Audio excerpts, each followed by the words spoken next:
Hello everyone, welcome back to my channel. Today we are discuss about retaining wall and types of retaining walls. तो retaining wall क्या होता है?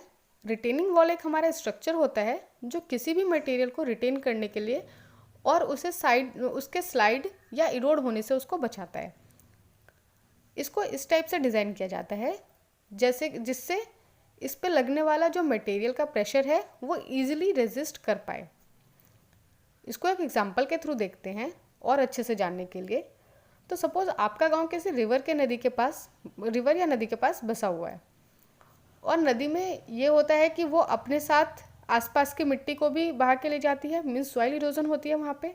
And इसकी वजह से जो नदी के साइड्स पे कटाव होने लगता है मिट्टी का, तो अब हम इस चीज़ को कैसे रोक सकते हैं?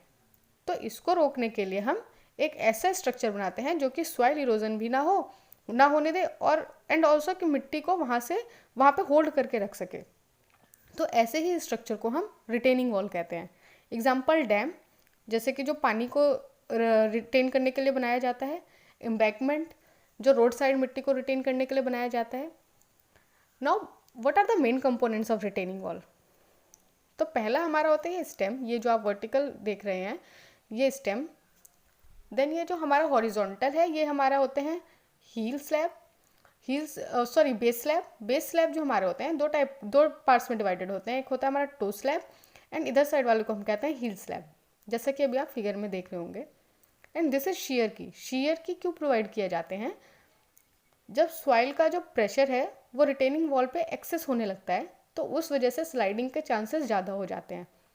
तो इसी को प्रिवेंट करने के लिए हम एक ऐसा एक्स्ट्रा रेजिस्टिंग मेंबर प्रोवाइड करते हैं जिसको हम शीयर की कहते हैं। ये तो हमारे हो गए components of retaining wall. Now अब हम देख लेते हैं types of retaining wall. So retaining wall को हम 4 कैटेगरी में बेसिकली डिवाइड करते हैं। First is according to retained material, second according to design, third according to shape and fourth is according to material of construction. अब हम retaining wall की classifications को 1 bye 1 briefly describe कर लेते हैं। सो फर्स्ट हमारा according to retained material. According to retained material में 2 type आते हैं हमारे। ए हमारा आता है रिवेटमेंट वॉल। ये एक इस तरह का प्रोटेक्शन कवरिंग होता है जो कि मटेरियल को इरोजन से बचाता है और उसको स्लाइड होने से भी प्रिवेंट करता है। एंड सेकेंड हमारा आता है डैम, जो कि पानी को रोकने के लिए बनाया जाता है। Second according to design. According to design में हमारा फर्स्ट है कैंटिलीवर रिटेनिंग वॉल। ये आरसीसी मीन्स रीइंफोर्स्ड कंक्रीट से बना हुआ होता है। इसका स्टेम मोटा होता है और इसमें बेस स्लैब भी होता है। And base slab further 2 parts में डिवाइडेड होते हैं, toe slab and heel slab. ये सबसे ज़्यादा यूज होने वाला रिटेनिंग वॉल होता है। Second gravity wall retaining wall. इसका सेल्फ वेट बहुत ज़्यादा होता है जिस वजह से ये अपने खुद के वेट से ही अर्थ के लेटरल प्रेशर को रेजिस्ट करता है। मीन्स बैकफिल से जितना भी सॉइल पे प्रेशर इस पे एक्ट करता है उस प्रेशर को ये अपने खुद के वेट से ही रेजिस्ट करता है। Third buttress retaining wall. ये कैंटिलीवर रिटेनिंग वॉल जैसा ही होता है बट इसमें कुछ एक्स्ट्रा कंपोनेंट काउंटरफुट के नाम से लगाए जाते हैं। जब रिटेनिंग वॉल पे सॉइल प्रेशर एक्सेस होने लगता है तो उस कंडीशन में हम बैकफिल के अपोजिट साइड पे हम कुछ काउंटरफुट लगाते हैं ताकि रिटेनिंग वॉल की स्टेबिलिटी मेंटेन अच्छे से हो सके। आपको भी अपने स्क्रीन पे फिगर में दिख रहा होगा कि बैकफिल है, अपोजिट साइड पे कुछ ट्रायंगुलर शेप का अरेंजमेंट है, यही काउंटरफुट होते हैं। काउंटरफुट एक वर्टिकल इंक्लाइंड बीम है जो कि रिटेनिंग वॉल के स्टेम एंड बेस स्लैब को कनेक्ट करता है और इसको रिटेनिंग वॉल की स्टेबिलिटी को मेंटेन करने के लिए लगाया जाता है। D counterfort retaining wall. ये बिल्कुल बटरेस रिटेनिंग वॉल के अपोजिट होता है। इसमें काउंटरफोर्ट बैकफिल के साइड में ही लगाया जाता है। बटरेस में काउंटरफोर्ट रिटेनिंग वॉल के अपोजिट साइड में लगाया जाता था और इसमें बैकफिल वाली साइड में ही लगाया जाता है। ये थे हमारे according to design. Now according to shape. According to shape 3 type के होते हैं, rectangular retaining wall, triangular retaining wall and trapezoidal retaining wall. तो जैसा इनका नाम है ये इसी शेप में होता है। रेक्टेंगुलर अगर शेप में बना हुआ है रिटेनिंग वॉल तो उसको हम रेक्टेंगुलर रिटेनिंग वॉल कहेंगे। अगर ट्रायंगुलर शेप में बना हुआ है तो उसको हम ट्रायंगुलर रिटेनिंग वॉल कहेंगे।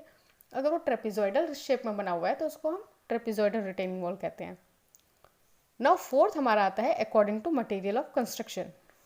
तो उसमें फर्स्ट आता है अर्दन रिटेनिंग वॉल। जैसा कि नेम में ही है वर्ड अर्दन मीन्स अगर रिटेनिंग वॉल का कंस्ट्रक्शन सॉइल से हुआ है तो उसको अर्दन रिटेनिंग वॉल कहते हैं। Second masonry retaining wall. अगर ब्रिक से रिटेनिंग वॉल की कंस्ट्रक्शन की गई हो तो उसको मेसनरी रिटेनिंग वॉल कहते हैं। एग्जाम्पल, जैसे कि हम जो घर बनाते हैं उसमें प्लिंथ लेवल जो होता है वो मेसनरी रिटेनिंग वॉल का ही एग्जाम्पल है, एंड ये सबसे ज़्यादा यूज़ होने वाला वॉल रिटेनिंग वॉल ही होता है। Third is rockfill retaining wall. अगर रिटेनिंग वॉल पत्थर से या रॉक से मीन्स रॉक से बनाए गए होते हैं तो उसको हम रॉकफिल रिटेनिंग वॉल कहते हैं। एग्जाम्पल, इसका सबसे ज़्यादा यूज़ नदी के किनारे जो एम्बैंकमेंट होती है वो बनाने के लिए किया जाता है। आपने इनको देखा भी होगा कई जगह पे। Now fourth concrete retaining wall. अगर रिटेनिंग वॉल का कंस्ट्रक्शन कंक्रीट से किया गया हो, किसी भी कंक्रीट से, चाहे वो पीसीसी हो या आरसीसी हो, तो वो कंक्रीट रिटेनिंग वॉल होते हैं। Example dam. डैम्स ज़्यादातर कंक्रीट के ही बने हुए होते हैं तो इसका यूज़ वहाँ देखने को मिलता है।